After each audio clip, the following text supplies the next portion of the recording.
In primetime news this evening, coffee farmers on the brink of ruin. Why homeless people continue to pose a threat to security within the precincts of the Supreme Court. And police name suspects in well-known Caymanas jockey's murder.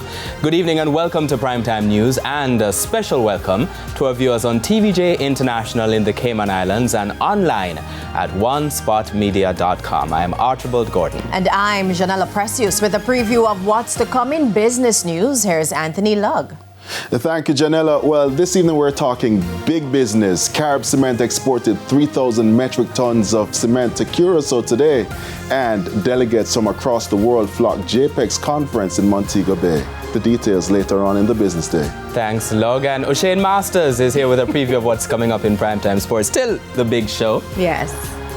Thanks, Archie. What's coming up in primetime sports this evening is that the horse fraternity, that's a horse racing fraternity, is mourning the passing of veteran jockey O'Neill Mullings. And we'll have that and much more in primetime sports later.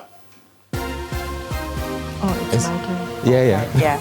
Okay, so thank you. She does not want to introduce him. Go on. Thank you, O'Shane. Viewers, believe it or not, he did a little dance just before we started. And I guess the dance is because it was nice sunny skies today. Not O'Shane, but Romaine is here with a preview of the weather report and forecast. See what I said? Thanks, Janella. No, over the next few days across the island, we still have those afternoon showers.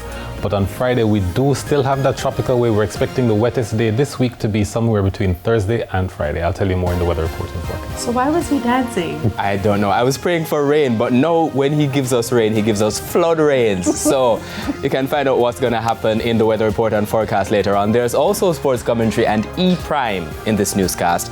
But before the break, the feedback question. Okay, Archie, this one is so good. What's your most memorable Shelly Ann Fraser Price moment? You can share your comments online, facebook.com/televisionjamaica. And you can post on X at TVJ News Center. So please stay with us. Primetime News returns after this break.